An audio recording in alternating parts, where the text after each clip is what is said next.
Mario Rivadulla presenta Teledebate con Ramón Reyes y Alex Jiménez. Informativo, orientador, veraz. Muy buenas noches, sean todos bienvenidos a Teledebate en Noticias 16. Recuerden que estamos llegando a toda la teleaudiencia a través de este canal y los canales 16 de Tricón, 17 de Wintelecom, 18 de Claro y una amplia red de telecables en el interior del país. El pensamiento de este día: fácil resulta juzgar los errores ajenos, difícil reconocer los propios. Y vamos a ver qué ocurrió este día, pero en el año 1845, cuando al cabo de 10 años de haber ganado su independencia, derrotando a las tropas mexicanas del general Santa Anna, el estado de Texas pasa a formar parte de los Estados Unidos de Norteamérica, un territorio rico en petróleo. Mario Rivadulla. Un devastador terremoto ocasiona grandes daños en Santiago y en otras. Incluye la iglesia del Santo Cerro. En 1911, Andrea Evangelina Rodríguez se convierte en la primera mujer dominicana que obtiene el título de doctora en medicina.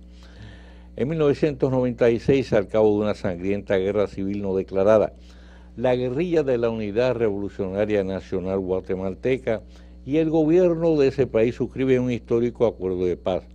La contienda fratricida dejó un saldo de decenas de miles de muertos y enormes pérdidas económicas. Tirando a fondo, cambio de reglas, lo peor que puede ocurrir a nuestra pujante industria turística, originando malestar e incertidumbre en su seno, así como frenar su continuo desarrollo, es un enfrentamiento entre azonadores que agrupa y representa al sector hotelero y el Ministerio de Turismo, que hasta ahora han marchado parejo. De acuerdo.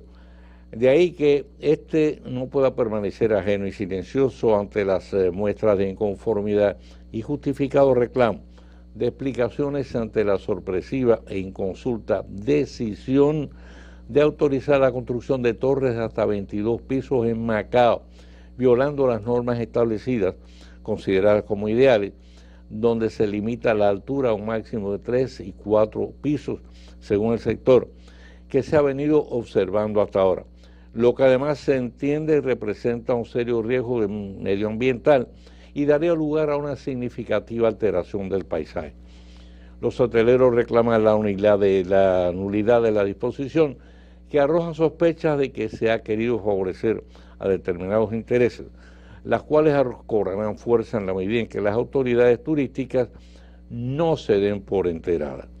De por medio queda también en entredicho el indispensable principio de la seguridad jurídica. Y por espacio de muchos años, Juan Radamés de la Rosa, el dirigente director ejecutivo de Casa Abierta, ha llamado la atención sobre la política antidrogas del gobierno, que califica de errada al priorizar la represión por sobre la prevención y la rehabilitación. Ahora, además, dice que es inoperante el Consejo Nacional de Drogas, que entiende no pasa de ser una fuente de empleo clientelaria. Y el gobierno ha declarado el año 2018 como año de las exportaciones.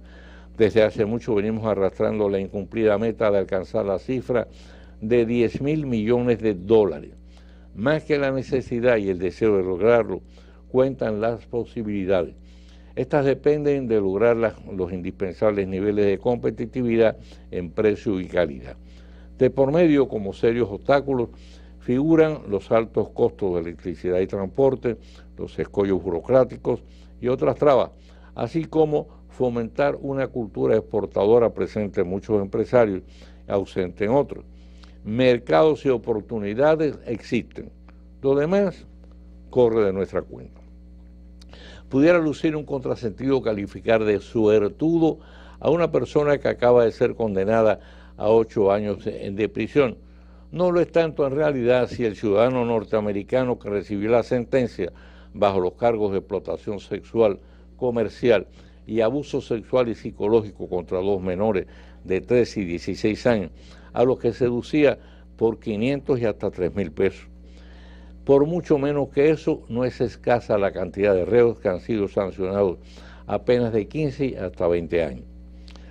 Otro suertudo, otro contrasentido y otro suertudo sin dudas es el viceministro de Medio Ambiente suspendido del cargo debido a un sinnúmero de denuncias sobre presuntas faltas éticas, tal como reza la comunicación que calza la firma del ministro Francisco Domínguez Brito, pero ha continuado cobrando su sueldo de 200.000 pesos mensuales, a la espera de que el presidente de la República decida sobre el caso. Como la suspensión tiene una antigüedad de 6 meses, el suspendido funcionario se ha embolsillado 1.200.000 pesos sentado en su casa. A este paso pudiera llegar hasta el año 2020. Y si bien por su condición de sicario la condena que se le impuso a 30 años y el complejo entramado de complicidades que requirió, el interés público ha estado centrado en la extraña desaparición de Quirinito, quien ha pasado a ser el secreto mejor guardado del Caribe. Este año se reportó la desaparición de 363 personas, de las cuales fueron localizadas 246 vivas y 28 muertas. Todavía quedan 89 pendientes de ubicar. La puesta en marcha por la Policía Nacional de la aplicación móvil para que cualquier persona de manera anónima pueda reportar toda actividad ilícita constituye un paso hacia la modernización de los métodos empleados por la institución y de acercamiento y colaboración con la ciudadanía. Deberán, sin embargo, tomar especial cuidado contra las denuncias falsas o interesadas. Y con la entrega de petróleo transferido en alta mar por buques chinos a naves de Corea del Norte, China está incumpliendo los compromisos asumidos de ejercer presión sobre el belicoso y agresivo gobierno de este y violando las sanciones acordadas en la ONU para hacer que desista la fabricación y lanzamiento de misiles nucleares cada vez más potentes y de mayor alcance, tratándose de uno de los 5 países con derecho al veto que integran el Consejo de Seguridad. Su comportamiento resulta hipócrita y califica como complicidad. Vamos a hacer la pausa. Cuando regresemos ya vamos a estar teniendo aquí en Teledebate con nosotros a nuestro huésped de hoy.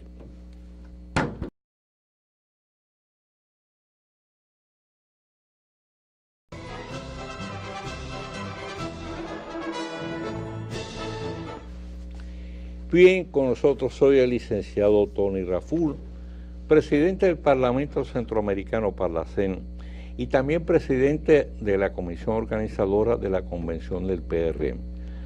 Tony Raful es además un viejo valor revolucionario, un cercano compañero y colaborador muy estrecho del extinto líder del PRD, José Francisco Peña Gómez. Es además un inspirado poeta y escritor y recientemente pues dio a la luz un libro muy interesante donde atribuye a Trujillo haber mandado a matar a Carlos Castillo Armas, que fue precisamente quien derrocó a Jacobo Arbenz en Guatemala y entonces asumió la presidencia. Ese libro que está a la venta, nosotros lo tenemos ahí, precisamente esta encuesta, bueno, pues se llama La Rapsodia del Crimen. Del crimen. Y bueno, se está vendiendo como pan caliente. Así es, gracias a Dios. De paso, déjame decirte, yo adquirí varios ejemplares y lo que hice este año fue que a amigos que normalmente le mando regalos por esta época, eso fue mandarle el libro. Sí, el clásico regalo navideño. Exacto. Qué mejor que regalo que un libro. Exacto. Y gracias por escogerme. Bien, no, es que realmente el libro es muy interesante y además, bueno, relata hay un episodio realmente de mucho interés histórico. Bueno, antes que nada, Tony, primero que nada agradecerte que estés aquí precisamente un día como hoy, ¿no? Bueno, en estos días de Navidad la gente porque estaba girada para otras cosas. Muchos apremios, ¿no? Bien, recientemente fuiste electo presidente del Parlacén. Ahora, ¿cuál es la agenda de actividades que planeas llevar a cabo desde la presidencia del Parlacén? Cómo no, ya arrancamos. Sí. En el mes de diciembre, en este mes de diciembre, se celebró en Panamá la reunión del SICA. El SICA es el Sistema de Integración Centroamericana.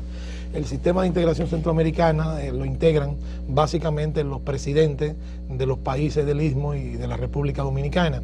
Estuvieron presentes 8 presidentes de Centroamérica y el Caribe. En el Caribe, la República Dominicana. El SICA se creó como consecuencia de los acuerdos de paz que pusieron fin a la guerra en Centroamérica, aquella guerra fratricida. Ese fue el trato de Esquipula. Esquipula 1, Esquipula 2. Sí, fueron los 2 acuerdos que finalmente le pusieron fin al conflicto. Que le mereció el premio Nobel a Oscar Arias. A Oscar Arias, y donde desempeñó un papel muy importante también el presidente de Guatemala, Vinicio Cerezo. Correcto. Oscar Arias y Vinicio Cerezo son los grandes conductores del proceso de paz. Había que saber lo que fue aquella guerra, aquella lucha terrible, guerrilla contra guerrilla, ejército y grupos terroristas, eso, bueno, cientos de miles de muertos ocasionó aquella guerrilla, aquella guerra. Bueno, se logró el proceso de paz. El proceso de paz dio a luz, digamos, la creación de una serie de organismos en Centroamérica, entre ellos el SICA, que es el Sistema de Integración Centroamericana, todos organismos de integración.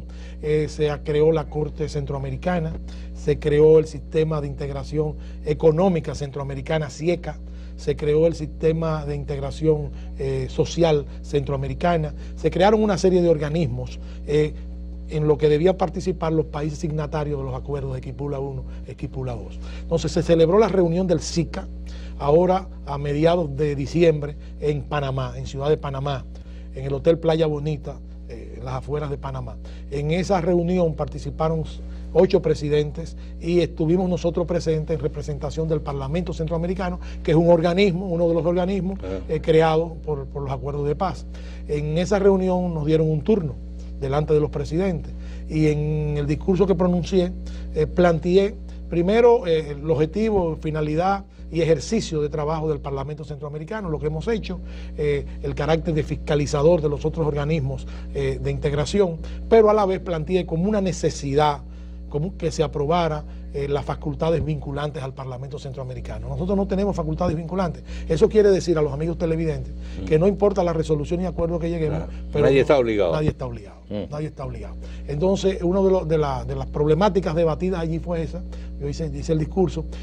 Siempre se nos dijo que tomáramos la experiencia del Parlamento Europeo, que durante muchos años no tuvo facultades vinculantes, se van adquiriendo, pero ya nosotros tenemos una cantidad de años importante.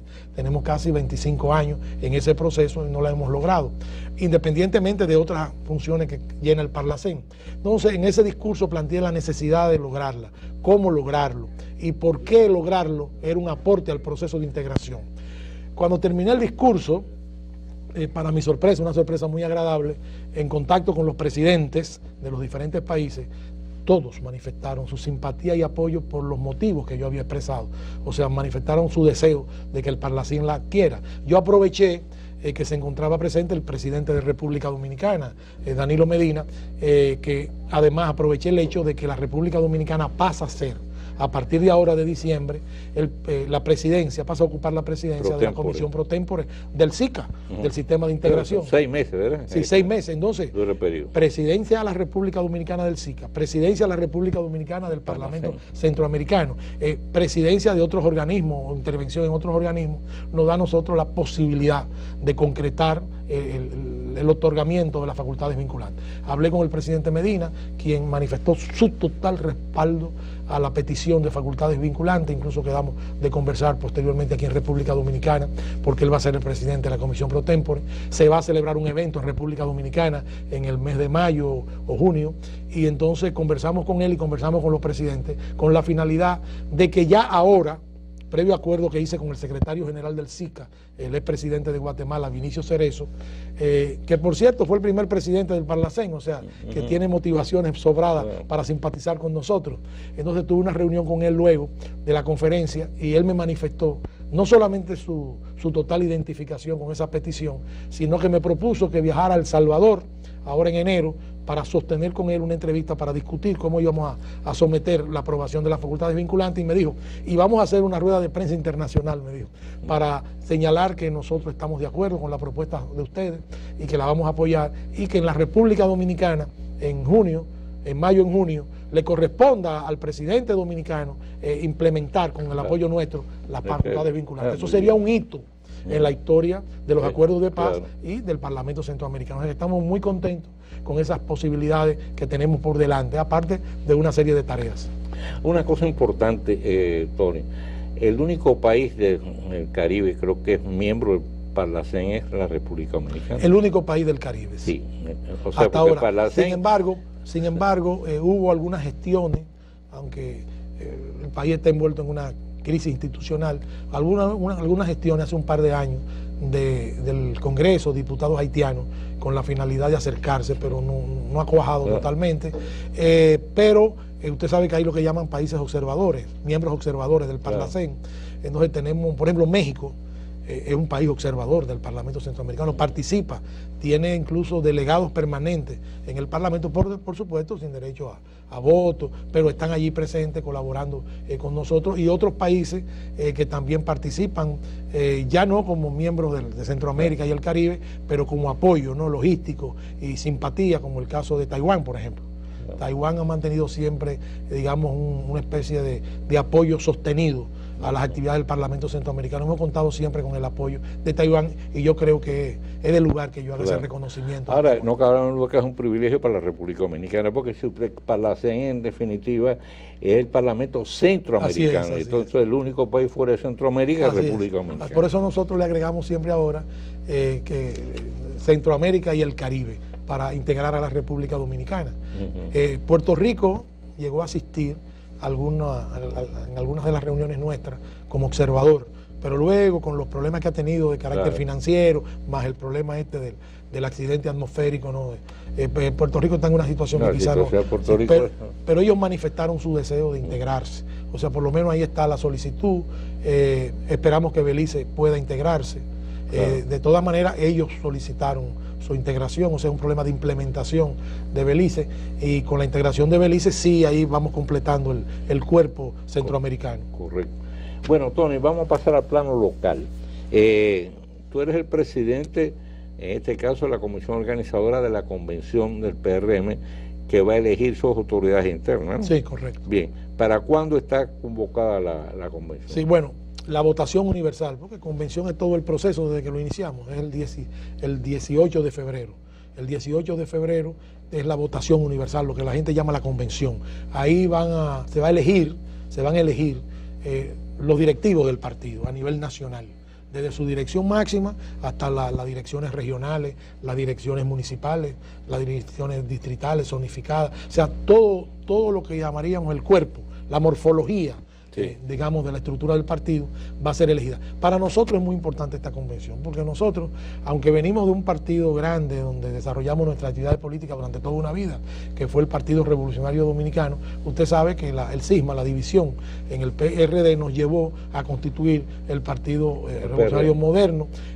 Nos llevamos en ese momento, yo diría que 95% de lo que era la estructura del PRD, pero no teníamos padrón, no teníamos estructura, era más bien una voluntad política. Una cosa improvisada. Una cosa improvisada, pero sacamos un 36% en las elecciones. O sea, lo que determina que somos una fuerza real, casi 1.700.000 votos en las elecciones. O sea, lo que determina que respondíamos a una expectativa real política interna. Y entonces, pero no tenemos estructura. Entonces decidimos primero crear un padrón. Sin un padrón, un partido no sabe lo que tiene. El primero crear un padrón. Ahora, ¿qué tipo de padrón hemos decidido crear? No el clásico padrón que tenemos 1 millón y pico de militantes, 2 millones de simpatizantes, no. Un padrón de militantes y dirigentes, exclusivamente. Luego de la convención, ya de cara al proceso electoral del 2020, abriremos las inscripciones de nuevo. Pero ahora nada más van a votar los dirigentes y los militantes. ¿Qué significa eso? Que van a votar las personas que están vinculadas a organismos del partido, que tienen relación orgánica con el partido. En principio calculamos que la cifra de inscritos debería ser o iba a ser de alrededor de 250.000 a 280.000 militantes y dirigentes. Sin embargo, en el proceso de inscripción de dirigentes y militantes sobrepasamos la cifra y ya llegamos, porque cerramos ya el padrón, llegamos a una cifra entre 480 y 500.000 militantes y dirigentes en todo el territorio nacional. Tenemos 480 a 500.000 militantes. A eso hay que sumarle los compañeros que se inscribieron, los dirigentes y militantes en las seccionales del exterior, fundamentalmente Estados Unidos y Europa. y en el caso de Panamá y algunas de las islitas del Caribe. Sí. En Venezuela tenemos una, en algunos de los países sí tenemos. Y tenemos, es muy promisoria, digamos, la cifra que hemos alcanzado, sobre todo nada más de dirigentes y militantes. La convención se celebra el día 18 de febrero. El día 25 de febrero vamos a celebrar una asamblea local de delegados, producto de la convención, y el día 4 de marzo ya es la convención de delegados nacionales, o sea, los que han resultado electos fruto de la convención, ya para legitimar el proceso convencional. Pusimos la fecha del 4 de marzo para aproximarla a lo que era el cumpleaños de nuestro líder, el doctor Peña Gómez, José Francisco Peña Gómez, que cumpliría año el 6 de marzo, como caía domingo el 4 de marzo, como un homenaje al doctor Peña Gómez y a la memoria histórica de la lucha por la democracia en la República Dominicana. Entonces estamos muy entusiasmados, ahora mismo están abiertas las inscripciones, que se cierran el día 10 de enero. Se han inscrito muchos compañeros en muchos niveles, pero todavía faltan las inscripciones, digamos, más disputadas, que serán la de la presidencia del partido, la de la Secretaría General. Se ha inscrito, una compañera se inscribió a la presidencia, Yanilda Vázquez, muy distinguida. Se inscribió a la Secretaría General el compañero Faña, que es el director del equipo agropecuario, pero ya varios compañeros han anunciado que en la primera semana de enero procederán a inscribirse tanto a la presidencia como a la Secretaría General y a otros cargos. Sin embargo, hemos tenido muchas inscripciones a la vicepresidencia y en las comisiones locales ha habido también muchas inscripciones. Nosotros decimos que el hecho de tener un padrón de 500, vamos a poner, de 500.000, puede ser menos, 480, 490, es un gran éxito para un partido nuevo, aunque con mucha gente experimentada, de vieja data y de mucha gente joven. Yo creo que va a ser un gran éxito. Uno de los proyectos que tenemos es en los próximos días o en las próximas semanas, cuando tengamos totalmente definido y depurado el padrón, nosotros vamos a ir a la Junta Central Electoral a entregar, el primer partido político que va a entregar su padrón limpio a la Junta Central Electoral, que fue un padrón que se creó lógicamente confrontando los datos con la Junta Central Electoral. Claro. O sea, ahí no hay invento. Incluso nos llevamos más tiempo porque había que depurar los registros. A veces aparecen cédulas que no coinciden, números de cédulas. Entonces no podemos inscribir a nadie que no esté en concordancia con los datos de la Junta Central Electoral. Recientemente fuimos y visitamos la Junta Central Electoral. Nos recibió su presidente y el pleno de la Junta Electoral y le informamos los datos que teníamos, le pedimos colaboración técnica para el proceso convencional, que además la ley electoral así lo establece, no para el PRM, sino para todos los partidos legalmente reconocidos. Y el presidente de la Junta Electoral y el pleno nos ratificó su disposición a colaborar con nosotros en el proceso convencional. Me refiero a la localización de lugares donde se puede votar, de locales, escuelas y ese tipo de cosas, y algún apoyo logístico de parte de la Junta Central Electoral para el montaje de algunos equipos, y en eso tuvimos una gran concordancia, y ahí le informamos al Pleno de la Junta Central Electoral nuestra disposición de llevarle, mucho antes de que se produzca el proceso de votación, el padrón como un ejemplo a los demás partidos políticos, que sí se puede hacer un padrón limpio en la República Dominicana, que sí se puede trabajar con un padrón siempre y cuando haya voluntad política. Entonces eso lo tenemos pendiente como uno de los logros que vamos a exhibirle al país. Por otro lado, quiero informarle al país que este proceso de organización de la convención, que me honro presidir, ha sido muy ordenado. Digamos, cuando digo ordenado me quiero referir que se diferencia de algunos procesos anteriores donde las hostilidades y las confrontaciones han estado a la luz del día, y entonces eso ha provocado choques. No ha habido problemas ahora. No ha habido problemas. Porque ha habido mucha especulación con la corriente de Hipólito Mejía, la corriente de Luis Abinader. No ha habido en ese sentido choque. No, ellos representan las dos corrientes fundamentales del partido, pero se han manejado con suficiente respeto por todos los problemas. Problemas siempre hay, o sea, siempre hay diferencias que se presentan. Lo que quiero decir que no llegan a contradicciones antagónicas ni contradicciones, digamos, de primer orden. La hemos resuelto. Incluso en la propia comisión organizadora hay compañeros representantes de las dos corrientes y compañeros independientes, y cada vez que se ha presentado un problema y lo hemos discutido, se han puesto de acuerdo rápidamente. O sea, hay una buena voluntad, porque se ha hecho conciencia, Mario, de que si nosotros no ofrecemos una convención ordenada, disciplinada, limpia, el país no va a creer en este proyecto político. Nos hemos empeñado en que los resultados sean transparentes, idóneos, que realmente susciten de nuevo la confianza de la ciudadanía en los partidos políticos, que ha estado muy cuestionada, muy desacreditada por esa vieja herencia, esa herencia del pasado que yo he dicho en varias ocasiones que vamos a renunciar a ella con un ejemplo positivo y nuevo. Por supuesto, habrá siempre diferenciación, habrá lucha, porque esa es la democracia. Esa es la democracia. Y que gane el que tenga más votos. Claro. Lo que hay que respetar, si una persona saca más votos que otra, el otro acata el resultado de la votación. Queremos darle un ejemplo al país de democracia interna para luego pedirle al país su voto para alcanzar el poder en el 2020. Claro, se predicar con el ejemplo. Predicar con el ejemplo. Vamos a hacer una pausa, Tony, y regresamos. Sí, cómo no.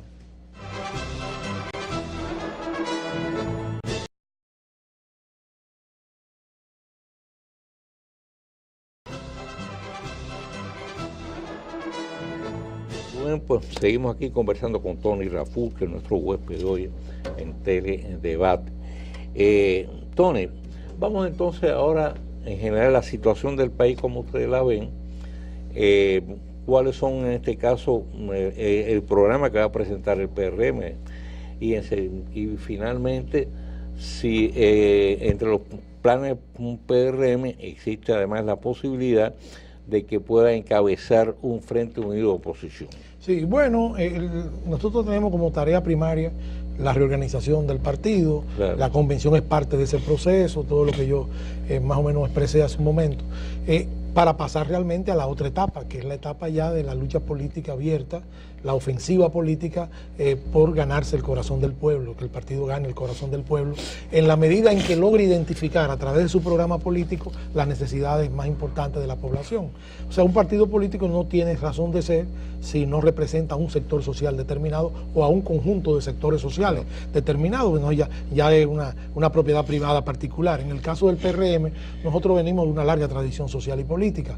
La lucha por la democracia, que es una lucha, digamos, sostenida a través de muchas décadas en la República Dominicana, después de la muerte de Trujillo, después de del golpe de Estado a Bosch, después de la Revolución de Abril, de la intervención norteamericana, después de los 12 años del presidente Balaguer, de reelecciones consecutivas y de aquel clima un poco altamente represivo de las libertades políticas. La lucha por la democracia logramos desarrollarla y logramos la transición democrática a través del presidente Antonio Guzmán. A partir de ahí hemos tenido democracia en la República Dominicana, no la democracia perfecta, no lo que hubiésemos querido, pero una democracia por lo menos que nos permite el ejercicio de las libertades políticas, democráticas. Hemos tenido, digamos, un tramo histórico, un interregno histórico en el que podemos manifestarnos, organizarnos, dirigir la lucha política independientemente de las deficiencias y de las limitaciones que ha tenido el Estado Dominicano y de logros importantes que ha tenido también el Estado Dominicano, porque no se puede ser mezquino en el proceso, digamos, de evaluación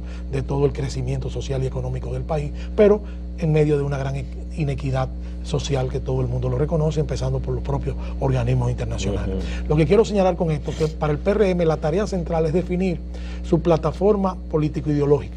¿A qué me refiero? Nosotros venimos de la socialdemocracia. O sea, nosotros somos en esencia, del punto de vista ideológico, socialdemócratas, socialistas democráticos. Esa es la herencia del pensamiento de Peña Gómez y lo que impregnó en el desarrollo de la lucha política, y hemos sido siempre continuadores de ese proceso. Pero la socialdemocracia tiene variables. O sea, nosotros no podemos analizar, voy a analizar primero lo ideológico para pasar a lo político inmediatamente. Nosotros no podemos analizar, digamos, la socialdemocracia, digamos, desde el punto de vista de las experiencias europeas y especialmente la experiencia nórdica. Son países mucho más avanzados, desarrollados. Yo recuerdo que en una discusión en la que yo participé como oyente, acompañando al doctor Peña Gómez en Portugal, en unas reuniones del Partido Socialista, de los socialistas de Portugal, el difunto Mário Soares, que era muy amigo del doctor Peña Gómez, que fue primer ministro de Portugal, decía que no debíamos llamarnos socialdemócratas, sino socialistas democráticos. Entonces alguien le preguntó por qué, y dice, bueno, porque socialdemócrata tiene una tradición histórica ya más entroncada en la vieja Europa, y hay un concepto distinto. Entonces los latinoamericanos, y Portugal también, decía, porque somos muy pobres, nos cae mejor el título de socialistas democráticos para quizá radicalizar más el pensamiento político dentro de una perspectiva diferente. No tenemos los mismos componentes. Entonces, a partir de ahí empezamos a llamarnos socialistas democráticos. Hubo tarea. Ahora mismo, existe una escuela de formación política del PRM, o una escuela en la que participan dirigentes políticos del PRM, que la dirige la profesora Ibelice Prat Ramírez de Pérez, que es una orientadora extraordinaria. Hay mucha gente, Tony, que equivocadamente identifica la socialdemocracia con el comunismo. Sí, bueno, pero eso proviene es un grave error. Claro. Los socialdemócratas y los comunistas se separaron hace mucho, ¿no? Le asusta la palabra socialista. Sí, y no debe asustarlo, claro. Porque el socialismo, las sociedades, por ejemplo, nórdicas, básicamente Suecia, Noruega, donde ha habido, digamos, un ejercicio de la socialdemocracia plena, muchos de los servicios básicos de la población, entre ellos los servicios de salud, educativos, están socializados y sin embargo coexisten con forma capitalista clara, claro, de desarrollo. Y han progresado mucho. Y han progresado propiedad privada, iniciativa privada, los industriales, o sea, hay una convivencia donde se garantizan los derechos sociales, claro, de los sectores del pueblo, de esas sociedades, pero a la vez se garantiza la libre empresa, el libre pensamiento, la existencia de partidos políticos democráticos. O sea, no hay... originalmente, por ejemplo, en la primera internacional estaban unidos todos los partidos, pero era muy abigarrada la composición de los partidos de la vieja Europa y las luchas que se desarrollaban en esa época, ¿no? Luego, en la segunda internacional hubo una ruptura total, y la ruptura final de esa confrontación fue producida por la Primera Guerra Mundial. Ahí se dividieron totalmente los socialistas ya radicales, marxistas, leninistas, de los socialistas no radicales que emprendieron otro camino, porque mientras los socialistas marxistas leninistas planteaban en la Primera Guerra Mundial el hecho histórico de que los socialistas en sus diferentes países debían derrocar también a sus gobiernos, los socialistas, que serían los socialdemócratas en ese momento, planteaban que no, que había que defender la patria, las naciones. Entonces ahí devino una confrontación en el concepto de patria y el concepto que tenían los comunistas ya, lo que serían los comunistas formalmente, de que la patria era una ficción, que lo importante era la lucha de clases, y ahí ya se dividieron totalmente. Ahí se creó el Comité, la Tercera Internacional dirigida por Stalin por Lenin en 1921, que luego desaparece, y luego se reorganiza la socialdemocracia en 1951, ya con los partidos moderados, socialistas moderados. O sea que la socialdemocracia no tiene nada que ver, socialista democrático, claro, con el comunismo. Hay diferencias ideológicas, de comportamiento, de estructura, digamos, en esas experiencias históricas. Bueno, una visión económica diferente. Es una visión económica diferente, de que es posible impulsar el desarrollo económico de las naciones, reducir la desigualdad, mantener equilibrios no satisfactorios, manteniendo las libertades, la empresa privada, o sea, claro, con regulaciones, porque no vamos tampoco a permitir, digamos, eso que el Papa Juan Pablo II llamaba, digamos, ese capitalismo desbordado, grosero, ¿no? Que no tiene límites, ¿no? Claro. Tiene que haber un límite siempre a la ganancia en determinados niveles, ¿no? Para garantizar el equilibrio social y evitar las confrontaciones y la violencia. Es promover el crecimiento, pero al mismo tiempo la distribución más equitativa. Y las oportunidades para todos, claro, para todos. Y que el mercado, por ejemplo, ahora que hablamos de libre mercado, que el mercado, hay una función social del mercado, que era lo que planteaba el doctor Peña Gómez. Fue el último discurso de Peña Gómez, lo recuerdo como ahora, en 1997, en una conferencia de partidos socialdemócratas, socialistas en Chile, era planteando el modelo de un sistema de mercado, de un sistema social de mercado. O sea, que el mercado no fuera tan abierto, que no permitiera una reorientación social, lo cual es perfectamente posible. Hay países que así lo practican. Claro. Bueno, en cuanto a eso, esa es nuestra primera misión, reactivar la ideología, porque hay que tener ideología. Y en el caso nuestro, ahí está la escuela, ahí están los compañeros estudiando, hay una generación nueva, una generación de mucha gente joven, que a mí me ha impresionado mucho, ¿no? Que ha logrado rescatar el principio, el postulado ideológico. Y, por supuesto, después, la lucha ya frontal por el poder, que ya es la lucha electoral, la lucha democrática por el poder. En ese aspecto, el PRM va a elaborar su programa de gobierno, va a plantear sus posiciones, sus propuestas en relación con el Estado, o sea, cómo cómo democratizamos aún más el Estado, cuáles medidas planteamos en el terreno socioeconómico, cuáles elementos entendemos que deben ser regulados en el proceso de la sociedad dominicana, cómo se beneficia una mayor cantidad de gente sin dejar establecido, digamos, con un criterio de permanencia las ayudas. No es que las ayudas no se sigan dando, sino que las ayudas no constituyan el elemento fundamental, digamos, para el sostenimiento de las clases más desposeídas, más alejadas, ¿no?, de la producción, cómo se fomenta el empleo, o sea, una estructura de oferta que le permita a la gente escoger por qué debe votar por el PRM y por qué debe votar por el candidato o la candidata que resulte electo en nuestras convenciones futuras en las que vamos a elegir quién nos va a representar. Lo que quiero decir con esto es que en el Partido Revolucionario Moderno hay mucho entusiasmo. Mira Mario, tú eres un hombre de una vasta experiencia, tú tuviste una gran experiencia en el Partido Ortodoxo en Cuba, eres una figura de mucho respeto en la República Dominicana porque tiene un pensamiento muy abierto, eres un hombre de un credo democrático indiscutible, a quien todos admiramos, ¿no?, desde que te conocimos, ¿no?, desde que regresaste aquí, desde que llegaste a la República Dominicana en los años 70, ¿no? Sí, lo recuerdo, y a través de aquel noticiero de La Voz del Trópico, Radio Reporte que dirigiste, que jugó un papel muy importante en aquellos años difíciles de la sociedad dominicana, que había mucho enfrentamiento violento, ¿no? Y yo quiero decirte lo siguiente, los gobiernos, nadie puede gobernar, digamos, de manera indefinida un país. La democracia es la alternabilidad. Alguien me diría, bueno, pero ustedes también se equivocaron. Sí, nos equivocamos todos.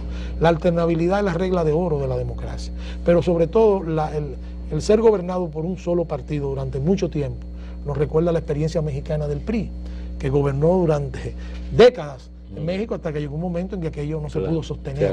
Se agota. O sea, la democracia es renovar las estructuras de poder, elegir otros partidos, poder gobernar dentro de un ámbito democrático, claro, preservando la conquista de los gobiernos que preceden. Porque tiene que haber continuidad política de Estado. Continuidad de Estado, pero a la vez trayendo aires renovadores. Hay un refrán dominicano muy popular que dice que escobita nueva barre bien. Bueno, y efectivamente nos trae. Entonces la República Dominicana en este momento está necesitando aires nuevos. O sea, está necesitando cambios en el sistema de administración de gobierno en el 2020, de que podamos accesar a un gobierno democrático diferente, otros partidos puedan ejercer el poder y que podamos mantener esa viabilidad democrática en la República Dominicana. Y yo creo que eso nos va a ayudar mucho a nosotros a ganar el voto popular. Ustedes van a ir con la escobita a barrer bien, pero lógicamente siempre manteniendo la idea de la unidad nacional.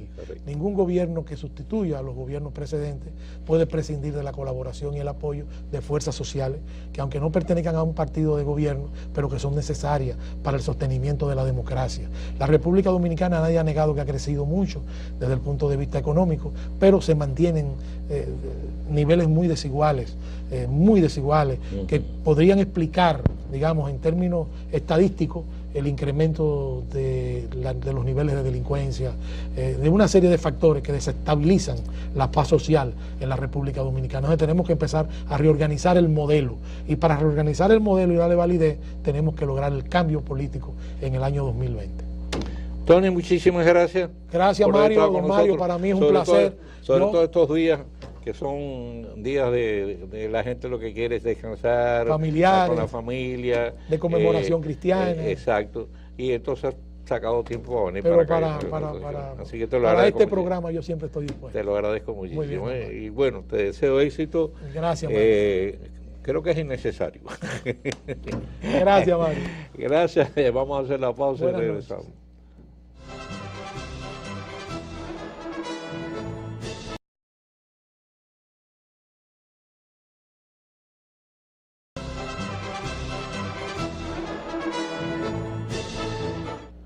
Bien, así llegamos al final de Teledebate. Las puertas de este año están prácticamente al cerrarse. Ya tenemos entornada la del próximo año, el 2018. Ya lo tendremos aquí la próxima semana. Queremos agradecerle a todos los amigos televidentes pues la atención, la confianza, el seguimiento que han dado a Teledebate durante este año 2017. Esperamos seguir contando con el mismo favor del público en el próximo año 2018. Y desearles a todos, bueno, porque tengan un feliz fin de año y que el 2018 llegue para todos y cada uno de ustedes lleno de aventura personal y de éxito también sus actividades, sus labores, cualquiera que sean, y también que sea de paz, progreso y armonía para todo el pueblo dominicano. Dios los bendiga. Mario Rivadulla presentó Teledebate con Ramón Reyes y Alex Jiménez. Informativo, orientador, veraz.